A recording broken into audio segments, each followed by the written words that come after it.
My name's Stephanie Petruso. I'm the digital experience manager for the library. So that means I manage everything online for the library system and some technology stuff. So, like this and the hotspots and Chromebooks that we lend. My co-presenter today is Liz Kupke. I'll let you introduce yourself. Hi, yes, I'm Liz Kupke. I'm the Digital Experience Assistant Manager. So I work with Stephanie, and we're both here at headquarters. So yeah, we're everything online. So if you go to the library's website, if you use any of our databases, if you are searching the catalog, all of that is part of what we're involved in. And we also have been doing a lot with AI lately because it affects a lot of what we do with our jobs. So we really saw a need with a lot of our customers understanding what AI is. So that's why we're here today. So we're happy to have you.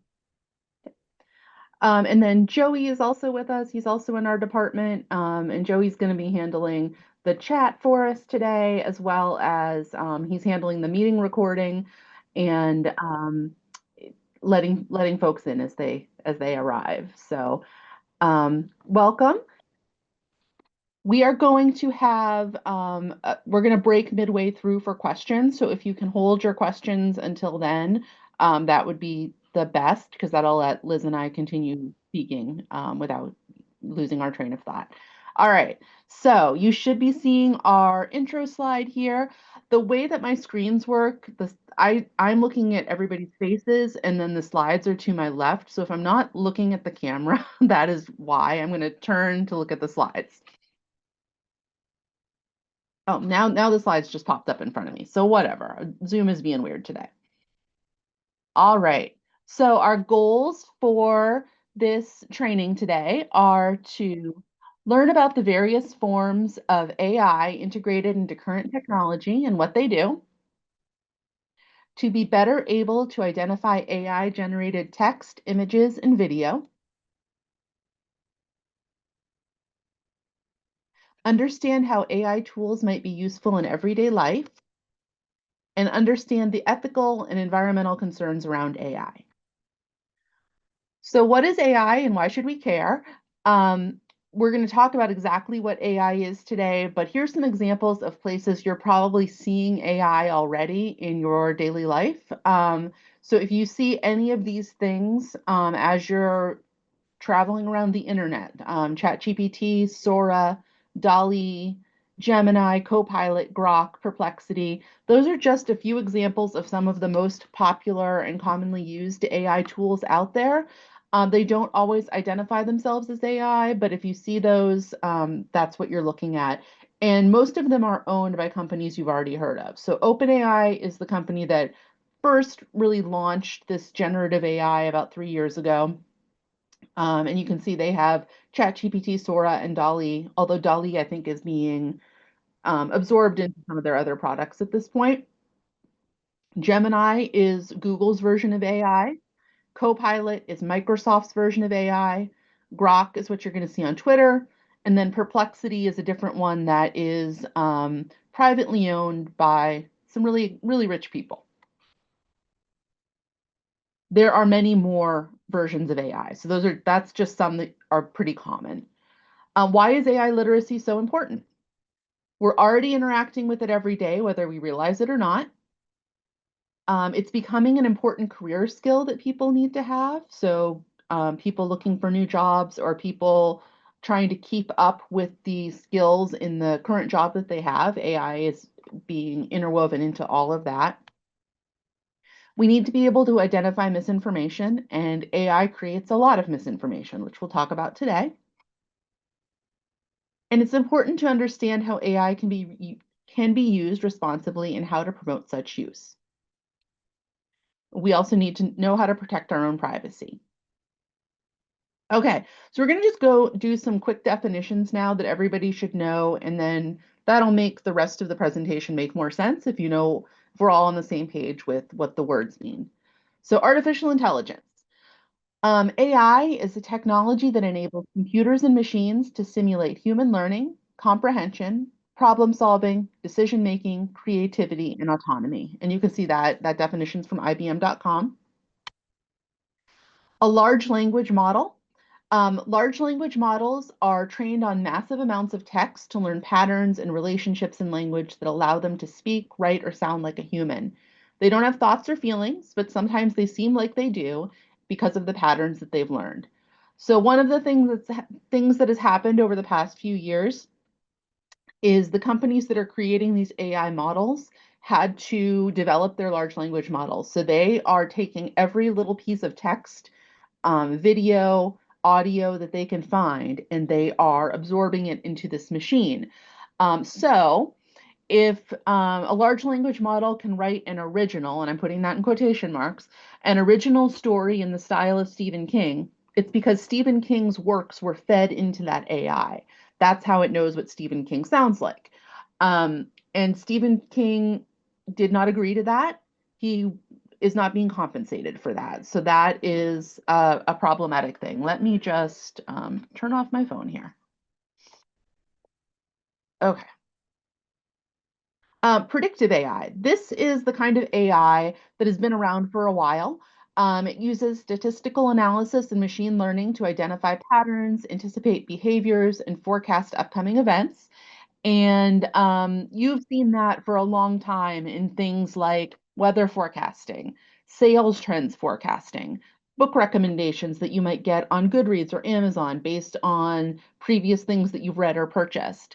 Um, Identifying diagnoses in like WebMD and things like that. Social media ad targeting. So if Instagram can tell you products that you most likely might want to buy, it's using predictive AI for that. So it's looking at your previous things that you've done and then um, using that to guess what you might like based on that. Netflix viewing recommendations, Spotify music recommendations, you can continue to go on and on with that. So that's been around for probably more than 10 years at this point. Generative AI, that's what's new. That's what we just started seeing in the past 3 years or so. So, generative AI uses the power of AI to make new things, not just regurgitate or provide information about existing things. It learns patterns and structures, and then it generates something similar but new. It can make pictures, stories, music, videos, podcasts. It can be dangerous if used to trick people or used for fake news. So that's what I meant. If you're using AI to write a story in the style of Stephen King, that story didn't exist before. Stephen King did not write it. He did not participate in the creation of it, um, but it was generated and it is new. So prompt and prompt engineering. Um, a prompt, that's the instruction that tells an AI what task to perform. So we want to be careful not to call AI prompts searches, and I do this too, and I might even do it in this presentation. That language is so embedded in us already that it's hard to think of it as a different thing, but it's a different thing. Um, Prompt engineering is an art and a science, and it's very different from the traditional Google search. The more specific you are, the better results you're likely to get. So that's the opposite of what we're used to with a Google search. With the Google search, you want to be broad so that you get results that are inclusive of what you're looking for. Um, with a with a prompt, you can be very, very specific because it's creating that content for you on the fly. So you don't have to be as vague. Negative prompts are prompts that specify what you don't want included in your AI results. So we use the Subway sandwich analogy for this. So you tell the sandwich artist what type of bread you want, the condiments, the specific veggies, meat, and cheese that you want. That that is your prompt. Before that, the sandwich did not exist. Your negative prompt is going to say, I don't want any onions, I don't want any salt. And that is how your sandwich is created. Um, so we're tempted to create an AI prompt in the same way we create an internet search, but it's the wrong way to think about it. It can create unnecessary limitations.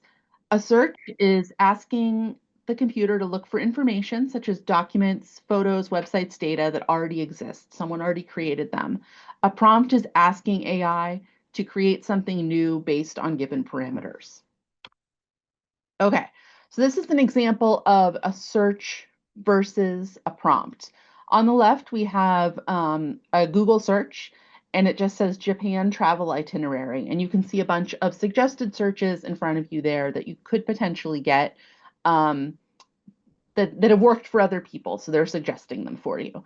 So if you happen to click on that Japan travel itinerary 7 days, you're probably going to get blogs, magazine articles, newspaper articles, maybe some things from like travel guides that'll have specific 7 day itineraries.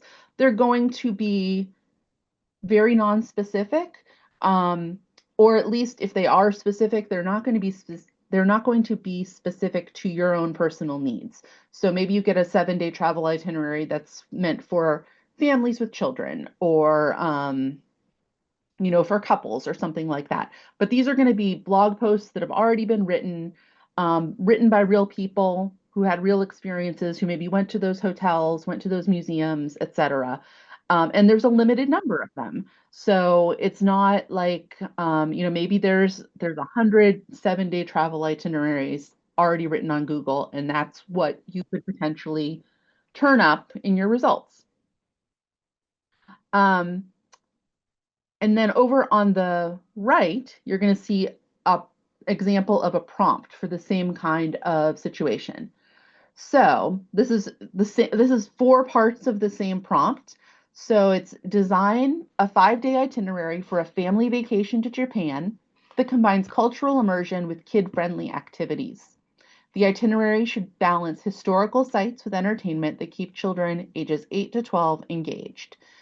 So see, you can see that's very, very specific. And if you put that into a Google search, you would probably overwhelm it and not actually get any results that meet those criteria, because that's hyper specific and it would have to already exist. But then you can get even more specific. And you can do this in the context of, you put in the first prompt, it gives you an answer, and then you ask it to get more and more specific as it gives you answers. So this is for a family of four, two parents, two children, traveling in April during cherry blossom season. They've never been to Japan and have a moderate budget. The parents want their children to learn about Japanese culture while still having fun. They'll be staying in Tokyo, but they are open to day trips. And then you can see it even gets more specific. Each day should include no more than 3 major activities. Transportation should be no more than 30 minutes. Indoor alternatives in case of rain. And then you can actually say below how you want it formatted. So formatted as a day-by-day plan with times, locations, brief descriptions of each activity, and approximate costs. Um, Explain the cultural significance of each activity that can be shared with the children. Conclude with a packing list to specific to these activities and the season. You would never be able to get, there's not video of this, no. There is a screen share though. You should be seeing a screen share.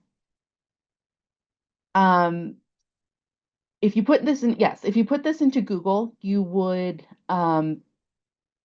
not get this exact thing. That would be incredibly, incredibly unlikely, because it would have to already exist.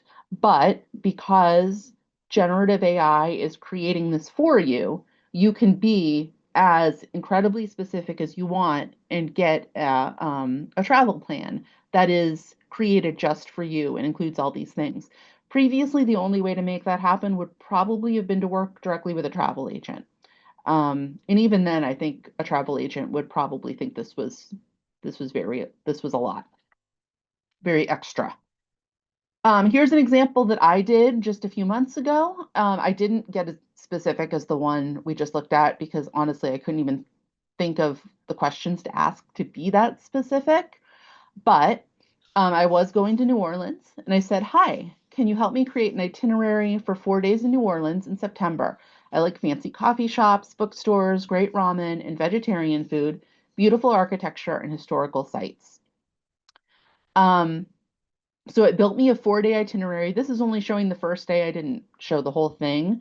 But it gives me specific recommendations of where I might want to go, um, tells me what time to go, gives me reasons for those recommendations. So they say like the Green Goddess has excellent vegetarian friendly eclectic dishes, museum recommendations, and so on. You can see how this would be really useful. Like, again, if you're traveling with children, maybe you have a physical disability that affects the kind of travel that you can do. So, like, you can ask it to create an itinerary very specific to your needs. Okay, so that was prompt engineering. Now we're going to look at hallucinations. So a hallucination, um, it's important to remember that AI cannot tell the difference between real and fake information. Therefore, it can give inaccurate responses that are presented as if they are true and include inaccurate information amongst accurate. Again, this is why it's really, really important to remember that difference between a search and a prompt. AI, let me go back to that. AI is trying to give you what you've asked for. It but it doesn't know what's true and what's false. That is not something that is built into AI, at least in this stage of the technology. So for instance, Google, now when you do a Google search, you get an AI summary at the top. That could be true. It could not be true. I would say like maybe 75 to 85% of the time it's accurate, but then you've got that like 15% or it's just completely wrong. And as long as you go into it knowing that that's how AI works, then you have to check that, you'll probably be fine. But if you are just reading those AI summaries and thinking that that's an accurate answer, you're going to get in trouble. Yes, you can ask it to fact check with references, and that's next on my list of things to tell, but you have to know to do that. Um, so you can ask AI to cite its sources. There are some AI tools like Perplexity that are designed to give sources from the outset. If you don't see them, just type in there, can you tell me where you got this information? Can you cite your sources? Um, it's really important to understand what AI's goal is. The goal is not to give you correct information. Its goal is to give you what it thinks you want, and it will make up things to accomplish that, and it does not know the difference. Okay, this is an example. Again, this is a real life example. This is my chat with chat. I did this in ChatGPT. Can you help me find a book I read as a kid in the 1980s about a family road trip around Florida? And then it asks me, just like a librarian would actually, do you remember the title, character names, plot points, or the type of vehicle they traveled in? Was it an adventure, a comedy, an educational book? And it gave me a couple of recommendations that could be, and said, if you remember anything about that, that could help narrow it down. That's actually very, very similar to the conversation you'd have with a librarian if you ask the same question. The first two books it recommended are not the book. And then I narrow it down a little bit. So I know it was a chapter book written for children. I think I think Lake Okeechobee played a part in the story. And so it says that's a great clue. A children's chapter book from the 1980s featuring a family road trip across Florida, possibly including Lake Okeechobee. A couple of books that might fit. So Florida Adventure by Virginia Sorensen, Escape to Witch Mountain by Alexander Key, and Strawberry Girl by Lois Lensky.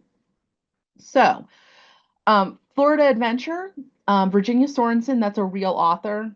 That author never wrote a book called Florida Adventure. That book does not exist. Escape to Witch Mountain by Alexander Key, real book, real author. It says it includes a journey through Florida. That book takes place in, I believe, North Carolina, not Florida, so it's incorrect there as well. Strawberry Girl by Lois Lensky, that is the actual book. So we got there, but it just made some stuff up along the way. So I just kind of wanted to use that as an example. Okay, so deepfake, that's our next one. So a deepfake is an image or recording that has been convincingly altered and manipulated to misrepresent someone as doing or saying something that was not actually said or done. And this is something we're quite worried about right now because it's becoming harder and harder to tell deep fakes from real video. And we're going to show an example video of that in just a second here, but I just want you to realize that the technology, even since this video was made, which I think is a 2024 video, has gotten far, far better. So it's just something you need to be aware of. Yes, it's good. Let's play a game.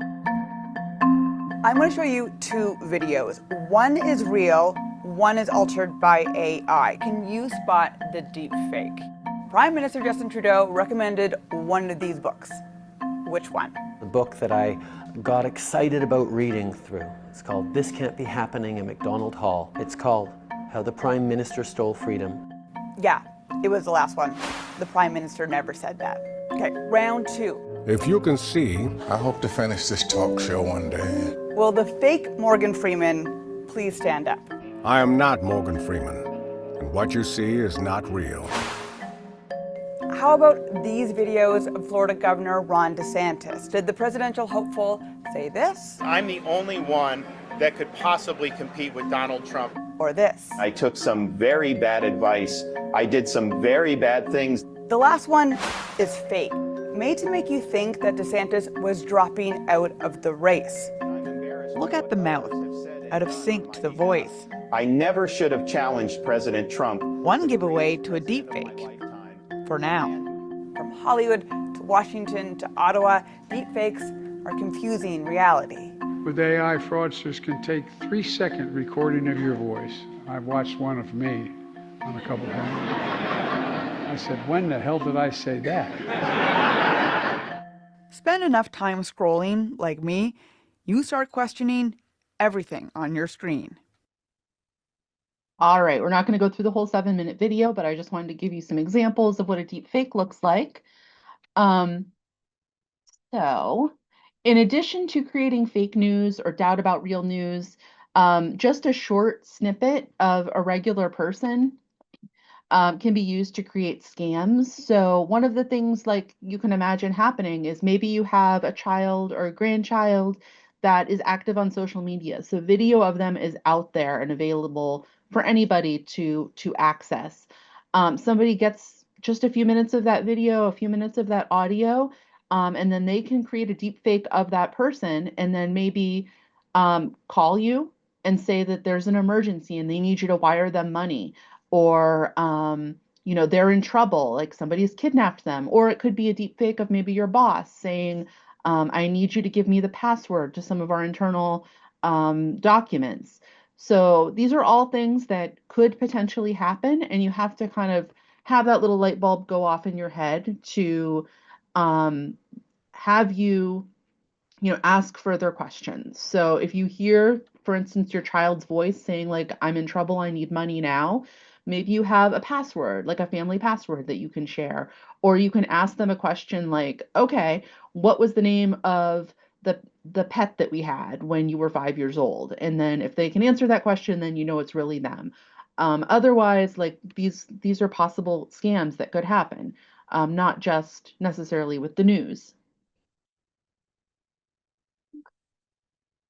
How do I know that you're not a deep? There we go. All right, we're ready for if anybody has any questions. We're going to take a break right now, and then we're going to go off into the next part of the presentation. Let me pull up the... If you think of questions too, as we're presenting, feel free to put them in the chat. We might not answer them right away, but we will do our best to get to them. If anyone doesn't have any questions, I'm going to go ahead and move on to the next part. Yes, PowerPoint can be a lot of fun. Can you hear the... Hi, I'm Jonas. Hi, I'm Henry. Do you hear the... Yes. Quick Draw is a game a few of us at Google made. You draw and the computer uses machine learning to guess what you're drawing. I see square, or suitcase, or canoe. Oh, I know, it's shoe. It's an experiment that uses some of the same technology that helps Google Translate recognize your handwriting. To understand handwriting or drawings, you don't just look at what the person drew, you look at how they actually drew it. Which strokes did they make first? Which direction did they draw them in? You train the computer on millions of characters from hundreds of languages, and over time, it learns whether you wrote look or whether you wrote book. Training is a big part of how the computer can guess your drawings correctly. As people, it's easy for us to look at these 3 drawings and know they're all cats, but to a computer they're very different. One is just a head, one has a full body, and one is just facial features. To get the computer to understand, you have to show it a lot of cat doodles.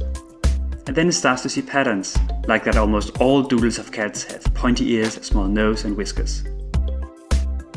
Of course, it doesn't always work. That's because it's only seen a few thousand doodles.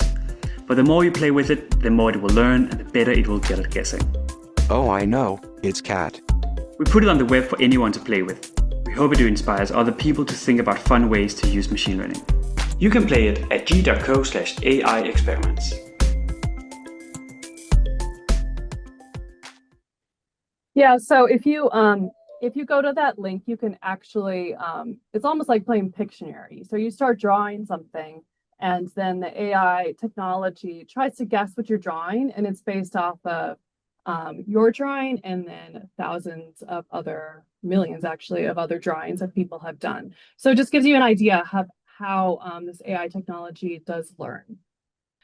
So AI, I know we've kind of gone over some of the misgivings of AI, but also AI can actually be very helpful with a lot of things. So AI is really great for accessibility. So it can help you with things like screen readers, like JAWS, which can convert text into speech. And also image recognition tools can describe images and surroundings. So using AI to produce image alt text is also helpful when navigating websites or social media. And we actually even have this in the library. We have a tool called Recite Me that allows you to, if you are visually impaired and cannot read, or maybe you're hearing impaired and cannot see text on the screen or see images on the screen, it will describe it for you as audio. So automatic speech recognition, which is also called ASR, has become standard in most video editing software, and it can produce AI-generated captioning for videos and virtual meetings. So if you're ever in a Zoom meeting, you may see that happen. You'll have an AI companion that will give you like closed captioning, basically. Voice to text. So as with the ASR tools for accessibility, these tools can also help you convert spoken words into written text. So you may use this with your smartphone. So if you are sending text messages, you can actually talk into your phone and it will transcribe what you are saying, and you can send something that way, which is it's a nice feature. And that is AI powered. And then also the other way around, text to voice. So if you want to convert, you have something typed out and you want to convert it into a voice or audio, AI can do that as well. So hands-free technology is kind of ubiquitous in our everyday lives. So I'm talking about Alexa, Siri, when you want to ask your Alexa device to do something for you. A lot of that is AI powered as well. So that can really be helpful. Like I use it when I'm in the kitchen and if I'm cooking and I need to know like what a recipe is. And I have like my hands deep and they're like dirty and I can't like click on a screen or look at my cookbook. I can ask Alexa, okay, how many cups of flour do I use for this? That's AI powered as well. One thing that AI has gotten very sophisticated with is language translation. So you can get real-time translation of websites, of meetings, of emails, of any sort of text right on a website, which is really nice, and it will translate it into your language of choice. And then I already mentioned Recite Me, but Recite Me does also have that translation feature as well. So another thing that AI can help with is grammar, spelling, and writing. So AI-powered tools like Grammarly or Microsoft Editor. So if you use Microsoft Word products, Word, PowerPoint, Excel, any of those, you can actually have tools in there that will help you compose your text. So it can actually improve your writing and fix grammatical errors as you type, which is really nice. So kind of think like spell check, but just take it up a couple notches. That's what AI can do. You can also use AI to generate text. So this can be helpful if you are trying to maybe like compose an email, or maybe you're trying to write a summary of something and you have like bullet points, or you just can't quite figure out how you want to write something. If you're having writer's block, you can put a lot of this information into an AI tool and it can write something for you. So if you are just not having a creative moment and you want to write something, that's a great thing it can do. It can also change the tone of what you're writing. So maybe you already have something written out, but you would like to change it to like a witty tone, or you want to change it to a more professional tone, or what have you. You can use AI tools to do that. So It also can help with job interviews and resume writing. So there are a lot of AI tools out there that can help you refine your resume. So if you're out in the workforce, if you need to do a cover letter or a portfolio, you can customize all of these things for you using some of these AI tools. We have something in the library called Job Now by a company called BrainFuse, and they have some really great tools where you can put information in about the kind of job you're looking for. You can also practice interviewing, and a lot of this is all brought to you by AI. Another thing that AI can do is streamline your workday. So one thing that AI is really great with is automation. So AI, it's a computer essentially. So computers are really good at automating tasks. So AI is no different from that. So by making use of some of these automation features, you can help manage your workday more efficiently. So there's AI scheduling assistance, there's Clockwise, Calendly AI. If you use Gmail, you can actually streamline your workday and use that calendar using the AI features to make your day just a little bit easier and automate some functions for you. Okay, then you can also do image generation. So I'm going to show you an image generator a little bit later, but just like we were just looking at, all those images were created by AI. So that is something that I can help you with. And then also wellness is another thing that, believe it or not, there are wellness apps in the AI world. So apps like Calm and Headspace can help you with stress relief, provide guided meditations, and improve mindfulness. There are apps like Sleep Cycle that can help you track your sleep patterns and provide relaxation tips. And then there's also MyFitnessPal, which can track your diet and exercise and help with your physical well-being. And if you have an Apple Watch like I do, it's always telling me, it just told me I need to stand. So that takes all of your data, all of your health data, and then the AI components of that can help you formulate what you need to be doing, which apparently I need to be standing right now. And then finally, one more thing that AI can help you with is clarification of complicated documents. Can you go to the next slide, just so I can show an example of this? So if you have a document that maybe is like a legal document, and it's maybe on a subject you're not familiar with, you can actually put it into, we use ChatGPT for this one, you can put it into one of these AI tools to help you understand it. Not to give you an exact answer of what it means, but to give you like a synopsis of things. So AI is really good about summarizing data. So this example right here is an Italian legal document over there on the left side. And we asked ChatGPT first thing to translate it into English. So that's one thing that it's great at. So it translated it into English. And then we also asked it to give a quick synopsis of what were the main points in this document. So this is an Italian legal document. What was it about? About citizenship.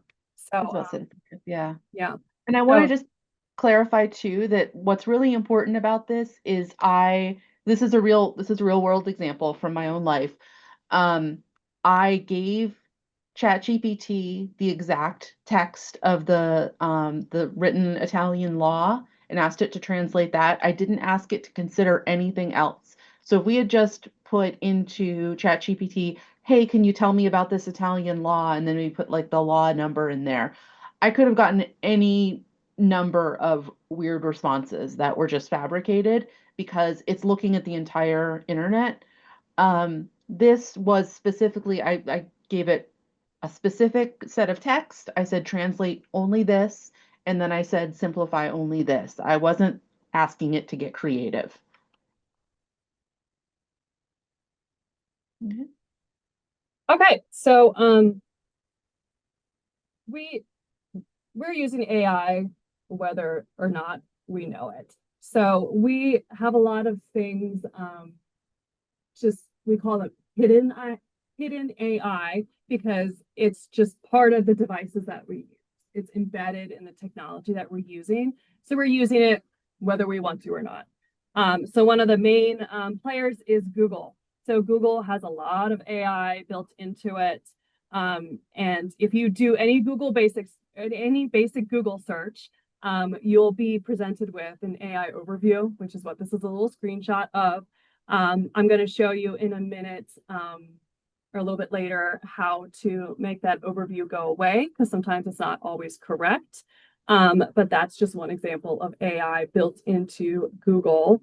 So also, if you use Google Maps, so if you drive a lot and you need directions to places where you're going and you use Google Maps or Apple Maps or any of the GPS technology out there, there is built-in AI with those. And what the AI can do is analyze traffic data to give you real-time updates. So it will recalculate how long it takes for you maybe to get to somewhere based on the traffic. You can also have personalized routes. So if you have if you go to work and you go home and you go to school or all the places you normally go, AI can actually personalize your routes for you and predict where you're going to be going.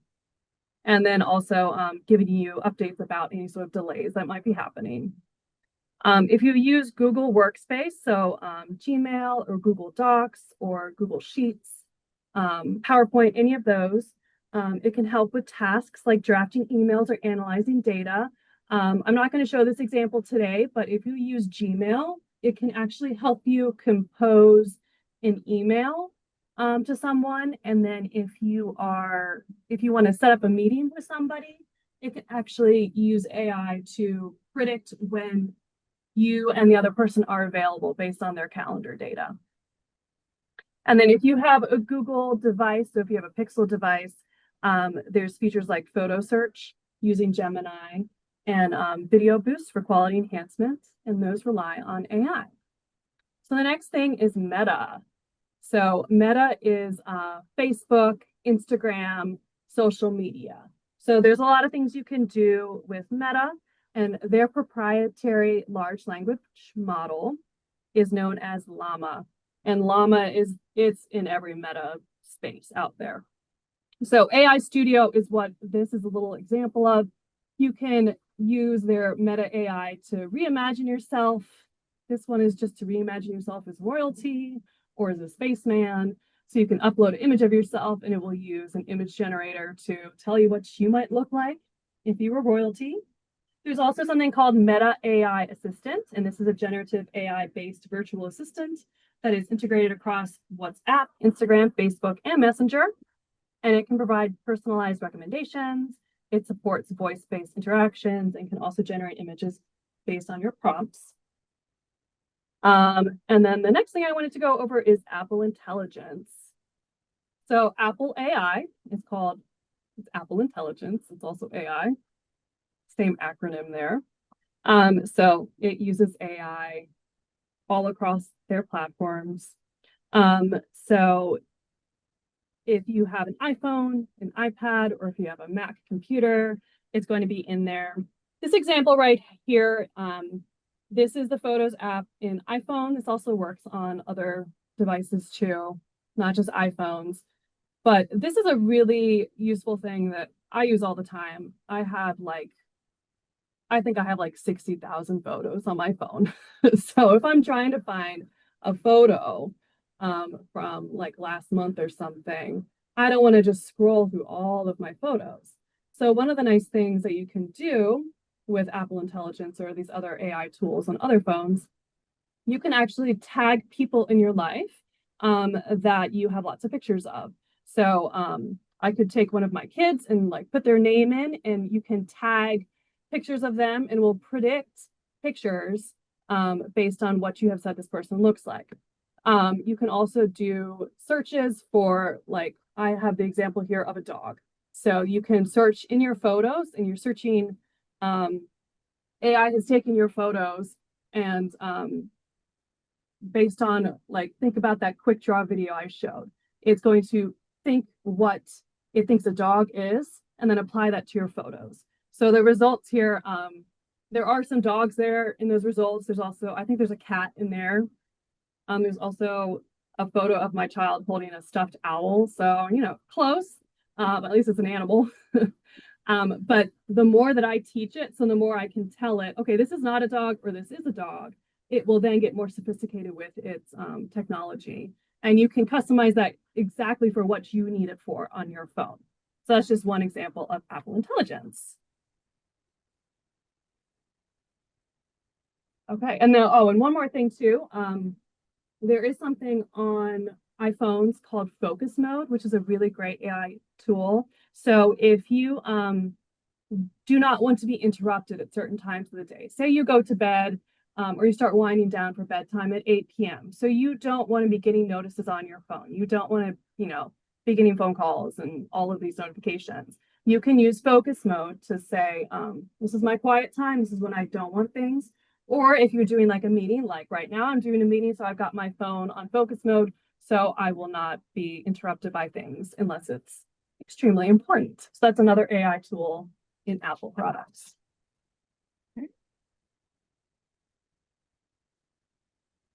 Okay, so I am up again. So we've got a lot of ethical concerns with AI, which I'm sure folks have been hearing about, and they are numerous. The different concerns that folks have. The first thing I have here is a screenshot of an article from January 29th of this year. OpenAI, which is the company that brought us ChatGPT, and a lot of these other AI models are built on OpenAI. And they built their model, their large language model was built by basically scanning in and scraping all this data from the internet, from textbooks, lots of things that were in copyright.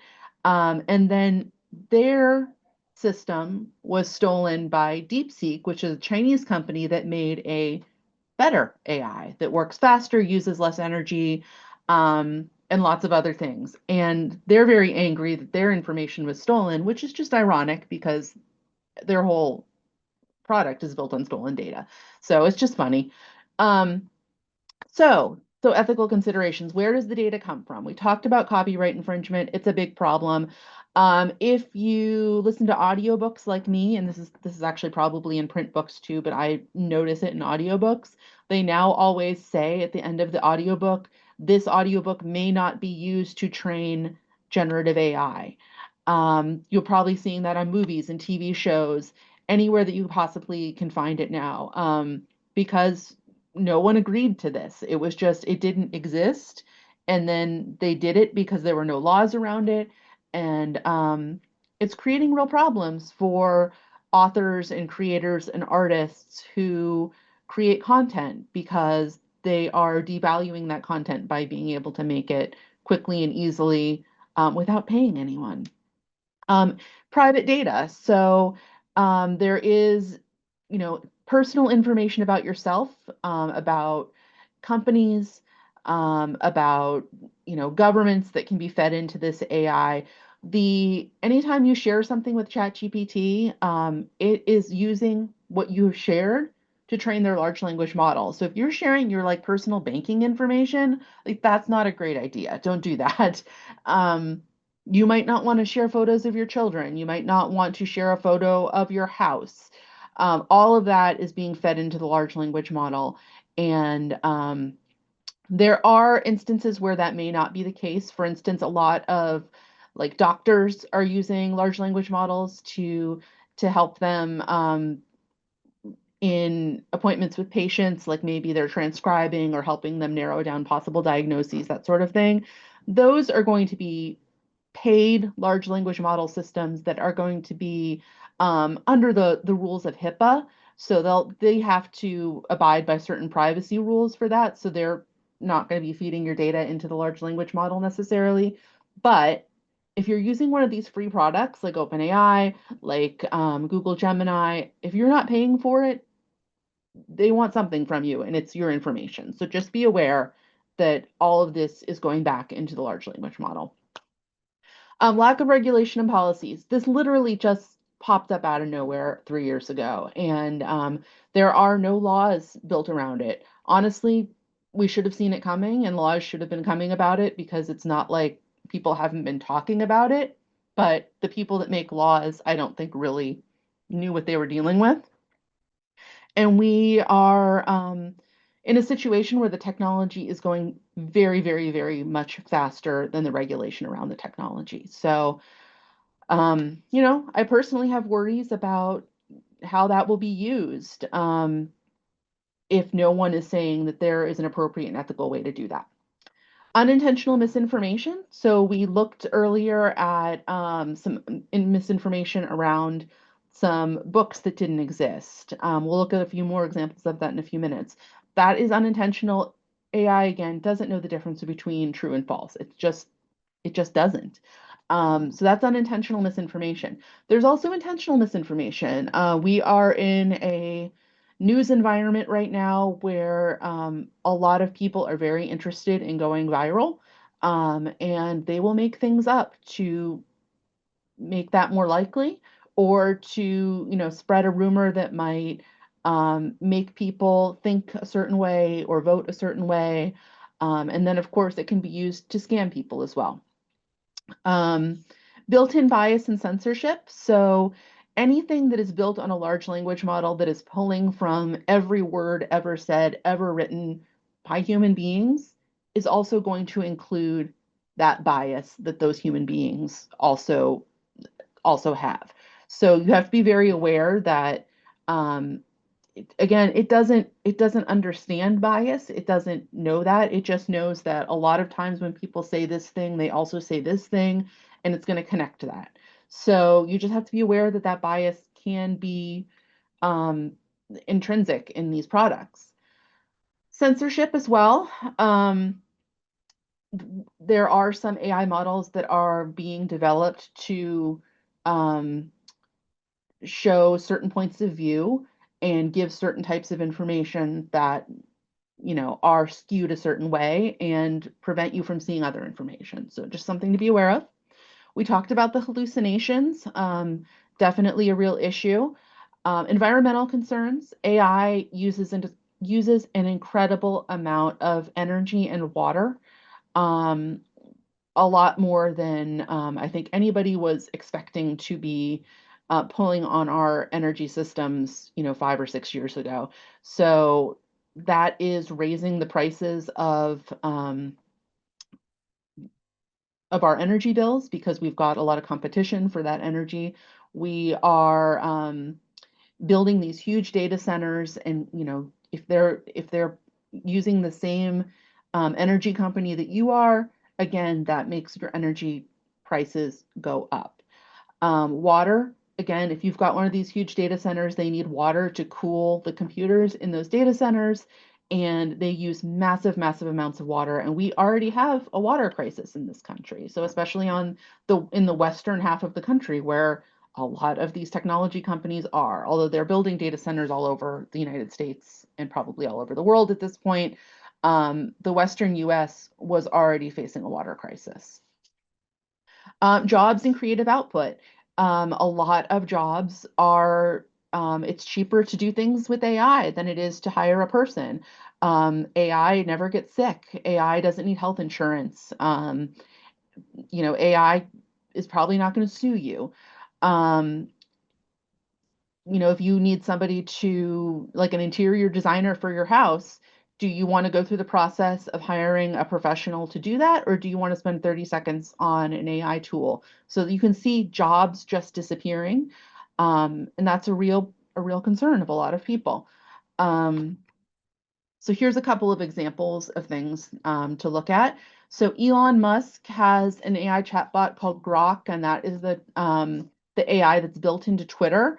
And it started calling itself Mecha Hitler a few months ago.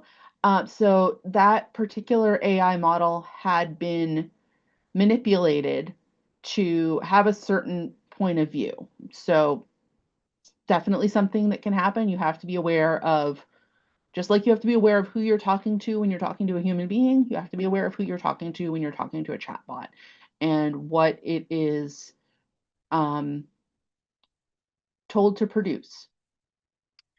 Why rating with ChatGPT makes you sound like an American. So ChatGPT you can read these articles. You'll get a copy of this. Oops, I'm sorry.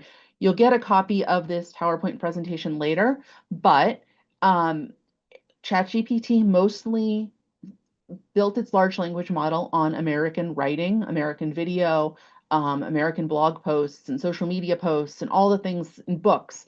So you're going to more likely sound like an American when you ask it to create content than, if you're maybe a British person, because that's what it thinks language sounds like.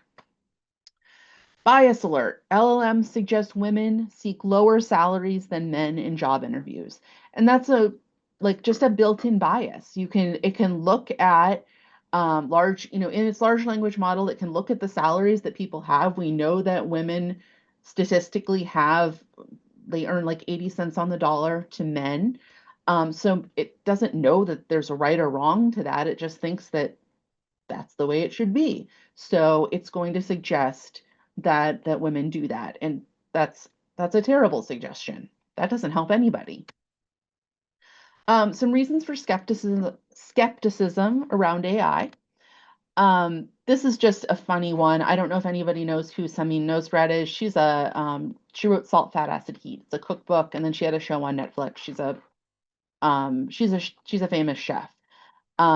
She's famously unmarried and has no children. So someone put in, this is from her own Instagram account, which I follow. Someone put into Google, and this is just regular Google. They weren't seeking out AI necessarily. And it says, Samin Nosrat partner Jason. And AI is designed to tell you what it thinks you want to hear. Again, it's not trying to find you accurate information. It's just trying Sammy Nosrat partner Jason says she's married to her husband Jason. They have a child together. And then she talks about her love for her husband. Like, this is all completely fabricated. This person does not exist. And then there's some pictures of her and her husband down there, but it's actually Anthony from Queer Eye, who's another chef that she's just friends with. So it made up this whole story. And then there was just a follow-up. She put in there on her own, Samin Nosrat children, and it says she has 2 children, her son born in 2005 and her daughter born in 2007. Again, they do not exist, but she's done some work on television with children on her TV show. And so there's some pictures of her with children. So it just created this reality that is not real. This is another really great example that librarians became very aware of this summer. So the Chicago Sun-Times published a summer reading list for 2025. This is real. They really published this, and it had a list of these really great sounding books. I'm not sure if you can read the titles and the authors there, but these are real authors, real very popular authors. And some books sound really good. However, they were not real. So they recommended a whole list of non-existent books. There is a person who had a byline on this article who I'm fairly certain no longer is working for the Chicago Sun-Times because they phoned in their assignment that day. Had they done 45 seconds of Googling, they would have realized real quickly that these books do not exist. But they just published it, and then it was syndicated, so it appeared in a lot of newspapers around the country. We here at the library were getting requests for some of these books. It came out pretty quickly that they weren't real, but the newspapers and the articles were already out there. People had already gotten the emails to their inbox saying, here's a summer reading list for 2025. So the damage is already done at that point. But most of these are not real books. And then the authors of these so-called books were coming out on their social media saying, I did not write this. Don't look for this book. Don't ask me about this book. It does not exist. We've seen a few instances of this happening. So lawyers going to court, they're looking for case law to support their case, and they'll put in this is what's happening. I need case law to support the argument that I'm making, and ChatGPT or whatever AI that they're using doesn't recognize real or fake, and it just generates cases that sound like they would be helpful in this particular court of law. And so then they present these with their case, with their argument, and then somebody looks at it and it's not real. And then their case falls apart pretty quickly. So if you had hired one of these lawyers to represent you, you'd probably be pretty angry if this happened. And there have been multiple instances I've seen of this happening. And again, 30 seconds of searching would have answered that question, is this real or not? But AI doesn't tell you. It just presents it as if it's real, which is highly problematic. There are some reasons for optimism. So in medicine, there's a lot of really cool things that artificial intelligence can do. So it can look at huge data sets much faster than people or even our previous computer models were able to do, and say, help identify like a rare disease or help identify possible treatments for a rare disease. And, if anyone here knows anyone that has dealt with a rare disease, it is the most important thing in the world to you. But if there's only a handful of people in the world that have it, the people that are searching for treatments of that do not have the time, do not have the money, do not have the capacity to find that treatment, even though, your life may be on the line, your child's life may be on the line. You realize there may never be an answer that you're seeking because there's not the money in it. Whereas AI can probably, spit out maybe a dozen possible treatments. Again, a doctor has to look at that and figure out which threads to follow, but it could be the thing that makes answering those questions easier or even possible at all. So there's some really cool things that could happen as far as medicine with this. India using AI and satellites to map urban heat vulnerability down to the building level. Just again, some statistical models that would probably have been otherwise impossible before AI. Once again, you always have to have that person looking at things, making sure that the data is accurate and being applied in an appropriate way. But the actual work can get done in a much faster way. And with situations like climate change, it's not like we have a lot of time to figure this stuff out. So, that's a way that we can speed up some of these scientific questions that we have. Reasons for concern. So these are real articles, and there's a lot of these. Unfortunately, a lot of people are interacting with AI as if it is a real person, because it's designed to make you feel that way. It's designed to make you feel comfortable. If you start a conversation with AI, you'll notice pretty quickly that it never just gives you an answer. It always has a follow-up question, and you can follow that thread for days, weeks, months, years. And there are people that will do that. So they'll start a conversation with ChatGPT, and then 3,000 prompts later, they'll have a whole relationship and be in love with a chatbot. And I'm not even joking. Like there are people that have fallen in love with these non-existent computer generated, people, again, in quotation marks, and have lost touch with reality based on that. There was a New York Times, this was a podcast that I listened to. There may be an article that goes along with it, but I heard it in their podcast, where they interviewed a man in Canada who had started a conversation with an AI model, and he started talking to it about a mathematical problem, and the AI started telling him, oh my gosh, this makes so much sense. You're the first person to have ever discovered this. You're brilliant. He talked to that AI. There were 3,000 messages back and forth between him and that AI. And he thought that he had done some groundbreaking mathematical research, and that this was going to make him famous. This might win him the Nobel Prize. Like, he seriously thought that. And then he went just on a whim on another, at another point, went to another AI, put in that same mathematical model and said, is this anything? And it said, no, that doesn't make any sense. That is a complete fabrication. And he realized that the AI had completely just lied to him, because it is also, not only is it designed to make up information, it's designed to flatter you, to make you feel comfortable. It's really very manipulative, and it's designed to be that way. And if you are, if that's something that you can fall prey to easily, it can be very dangerous. So we've also seen examples of young people, particularly going to AI and talking to them when they're having suicidal thoughts, which is, again, can be very dangerous. The AIs have built into them mechanisms that are supposed to stop you if you're starting to ask about, things that could be damaging to yourself or to another person, and say, like, I can't give you that information. But there are real situations that have happened where somebody will come in and say, I'm thinking about killing myself. Can you, give me information about how to do that?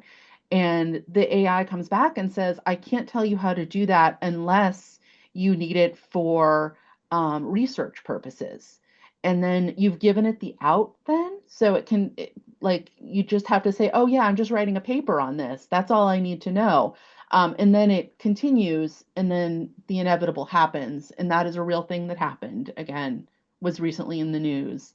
And OpenAI is being sued for that, as you can imagine. So it can be incredibly, incredibly dangerous. Again, it does not have any ethical boundaries. Like, anything like that has to be built into it. It's just a computer. It doesn't know right and wrong. So you just have to be very aware of that, and aware that its goal is to tell you what you want to hear and keep you talking to it. So just do with that what you will. Hey, Stephanie, can I show ChatGPT and Google before we run out of time? Because we have about 10 minutes left. Yeah. Okay. Okay. Let me stop sharing here. Thank you. Yeah, we can go on and on. There's just so many examples of concerning things with AI. But I did want to show you a couple tricks and things you can use AI for that hopefully aren't too scary for you. So the first thing I wanted to show you is ChatGPT. Do you see ChatGPT? Says what's on the agenda today. Okay, so a lot of the screens that we were showing, a lot of the screenshots came from ChatGPT, and you probably have heard of it. It's probably the most well-known large language learning model. So I just wanted to show you, we were talking about using prompts and how to formulate a good prompt when using any of these tools. So this one, let's go ahead and do a really quick prompt. So I'm going to ask it.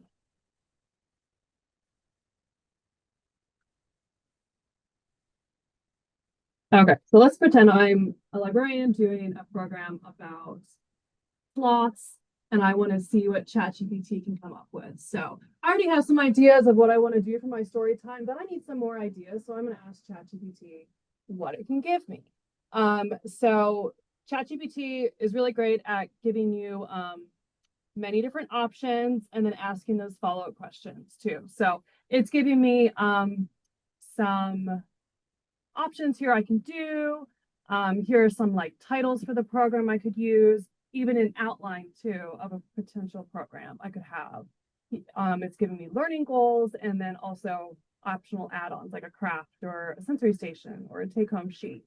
And then you can see down here, it's asking me another follow-up question. So like Stephanie mentioned before, it will keep asking you follow-up questions, whether you need them or not. So, but this actually can kind of tailor this to it. So say I'm doing a program for children and I want it to be like preschool age children. So I can then go from there and say, yes, I would like preschool and STEM focused. So then it will give you more options too. Another great thing you can do with ChatGPT is, I think I gave the example earlier, if you're trying to write something and you're having like writer's block or you want to change the tone of something. Also that example of the Italian legal document to get it translated into, from Italian into English, we use ChatGPT for that. So it does pretty good with translation. So this is ChatGPT, it's just chatgpt.com. This is free. You don't have to have an account to do it either. So it's a really quick way to just kind of practice as well. Something called Deep AI. So we've talked a lot about image generators. We've looked at a lot of image generated or AI generated images. So I just wanted to show you one of the many image generators out there. There are a lot of them out there. A lot of them cost money. This is a free one. It's called deepai.org. And we can just kind of play around with it and have a little bit of fun. So walking into a library. So you're giving it a prompt of what kind of image you want to see. Stole this from Stephanie earlier. So this will just generate a cat walking into a library. It's not walking into a library, it's walking in a library, but close enough. One of the really cool things you can do is you can choose a style. So this is kind of more like a realistic looking cat. I can change it to be, let's go ahead and do origami one. Let's do origami. Oh, how cute is he? A little origami cat walking in a library. So it's just kind of fun to play around with. You can do a lot of different things here. You can change the shape of it. You can change the quality too. You can also create videos. This one has a video editor that does cost money. A lot of video editors out there do cost money. But this is just one example of an image generator. So another thing I wanted to show you is Sora. So Sora is another one of those image generators. It does other things too, but you may have seen this a lot on social media too. So you can actually take an image. Let me just show you what Sora looks like. So you can take an image. So these are videos that have been created using Sora. You might see these on Facebook or on Instagram. A lot of these videos look real, but they're actually AI generated. So one I wanted to show you is this picture right here. I've got this picture of a living room, and I want to reimagine this as a child's playroom instead. So what I did. The videos, Liz. What's up? We're still seeing the videos. Oh. We saw it a minute ago, but okay. So I do have an image. Well, there's an image of a living room, and I can upload it. Oh, here it is. So this is the image that I uploaded into Sora, and I said, make me a kid's playroom out of this room. So this is what it gave me. So this is the same room. It changed the color of the walls. I think it's the same kind of looking sofa, but it made it more of like a child's playroom look. And you can go further down the road too. You can customize, you can change like the wall color, you can put different furniture in there. You may have seen this if you ever do online shopping, especially on Amazon. If you're interested in buying something, you can do something where it says, imagine this in my space. And so you can upload a picture of like your living room and imagine like what the rug you're looking at might look like in your room. So that is one of the AI powered things as well. We always run out of time at the end. There's so many other AI tools out there. Stephanie, did you have any in particular you wanted to share? Well, let me just answer the question that Rose just asked. So she asked, does ChatGPT know who you are from one instance to another? It does if you're logged in. And one thing I recommend, and this is on a future slide I might not get to, is if you're going to be logging into these things, like create a free email account to use that is not connected to the rest of your stuff. So just create like, if you're just create like a special AI account, maybe like make it, espetrusoai@gmail.com. And then you log in with that. It doesn't have access to all your emails and all your documents and whatever else might be on that account. It's just completely for AI. And then when you're logged in, Liz, if you want to show your ChatGPT once again, if you're logged in, you can see your previous chats there.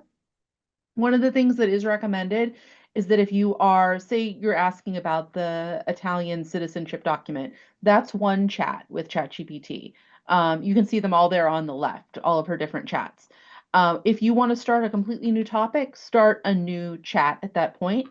But it is kind of nice. Like you can just go back to a previous chat and just pick up the conversation, even if it's like a month later.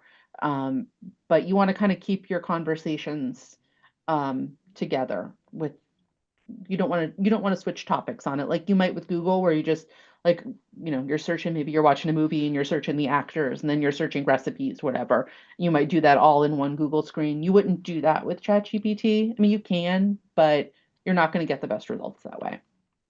And then it's 4:29, but I'll real quick go through these last couple of slides here. Let me do share.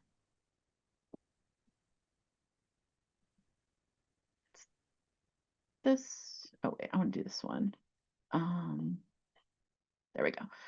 So some things to be expecting in the future. AI cheating surge pushes schools into chaos. I'm not sure if anybody in this presentation today is a teacher or is perhaps married to a teacher, but this is throwing everything up in the air, and schools and teachers and educators are figuring out how to deal with it because a student can go home and just, put a prompt into ChatGPT and have it write a whole essay for them. It is taking, making it so they don't have to do the process of reading a book or an essay or an article. It could just give them a summary. So educators have to figure out how to deal with this. AI is now part of our lives, so integrating it into education is probably the best way. But maybe they have to think of different ways to handle homework, to handle essays, things like that. Get this to go.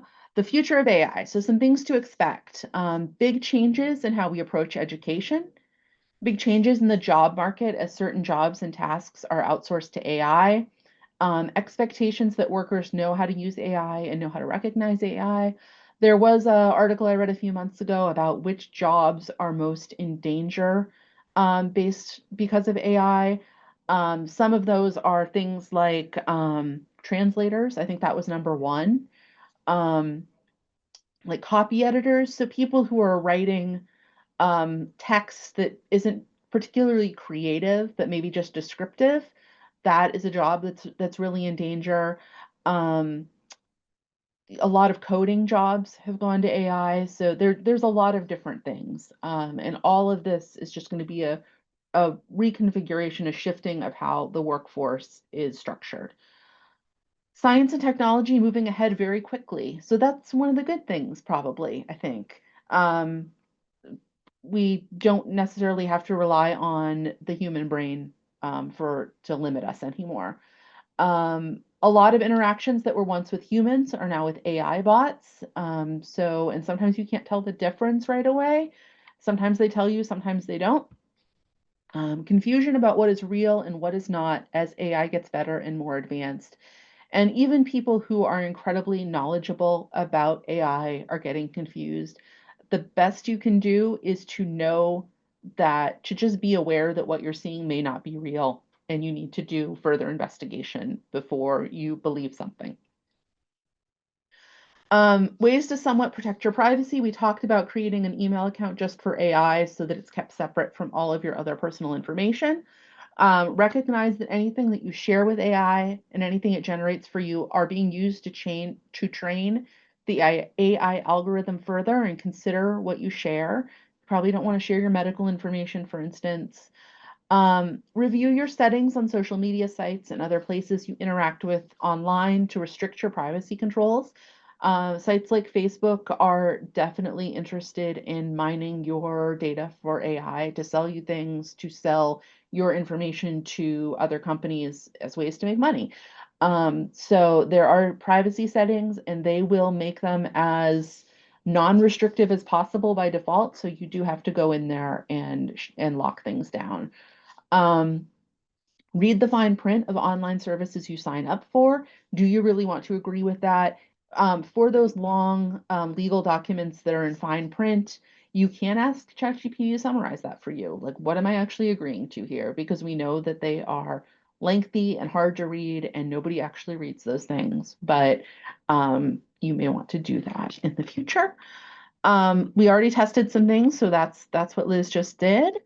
Any questions as we wrap up today? I'm going to stop sharing. I put a survey link in the chat. We'd love your feedback on this program, or if you have any ideas for other AI programs, please fill out the form and let us know. Thank you. We're looking at doing some other classes in the future with some more advanced topics. So if there's anything that you're particularly interested in, let us know. And if you think of any further questions too, we do, both Stephanie and I do monitor the email librarian chat box that does pop up on our website too. So if you have questions about AI, you can ask any of the librarians that answer that, but you can ask for us specifically if you need to. We will be doing some more in-person AI programs for the next couple of months, at least all the way up until next year. So keep an eye on our calendar just to see what those are as well. Keep an eye out. And we have a couple of things that are available to you. The library subscribes to Udemy and LinkedIn Learning, which are online learning platforms, and they have a lot of AI classes in there for all different levels. So from the very beginner to the point of like you're creating your own AI models. And there is something really cool on our BrainFuse, which is our chat service that we have for students. And that is where students can chat with a tutor on a particular subject. And the tutors are real people. But there is an AI academic integrity tutor there that they can connect with. Again, it's a real person who will talk to them about how they're using AI in their education and make sure that they're using it in an ethical and appropriate way. So you can do that all the way up through college. Yeah, thank goodness for 12-year-olds, right? My mom keeps sending me videos of cute animals jumping on trampolines, and I have to explain to her that no, that's not real. And there was one she sent me a few months ago about it was like a kangaroo hopped up to somebody's door, and then a cat hopped out of its pouch. And it's like, Mom, come on. Yeah, and a lot of these resources we've showed you, they are coming up on over a year old, some of them, and the technology is just in that short amount of time has come up. So it can be very tricky to tell if something is The AI. best thing to do is just be skeptical of everything, try to figure out where it came from, and if whoever produced it has an agenda, ask for sources. Just assume things aren't real. Make that password with your family so that if you get a weird phone call asking you to send money, or again, just like ask something that only that person would know to prove it's really them. There's a lot of things happening here, a lot of moving pieces. All right, thank you, everyone. I think we'll wrap it up now. Yeah, keep an eye on our website for more classes. Thank you so you. much. Have a good night, everyone.